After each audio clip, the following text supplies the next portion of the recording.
ये कराची गेम्स 2023 का आज आगाज़ हो गया है, किस तरह से देखते हैं आप एज ए प्लेयर?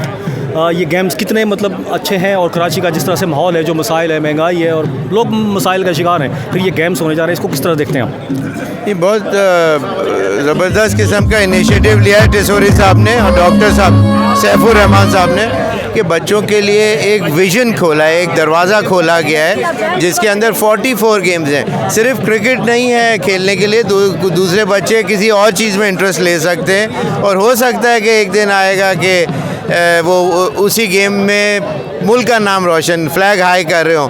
तो ये उसका पौधा है जो आज उन्होंने उसको बोया है और मैं समझता हूँ कि ये बहुत ज़बरदस्त, इसलिए कि फ़िटनेस भी आएगी, अवेयरनेस बढ़ेगी और हो सकता है कि अगर उस गेम में एक्सेल किया, अच्छा खेले तो कोई डिपार्टमेंट भी ले सकता है। तो बहुत पॉजिटिव है।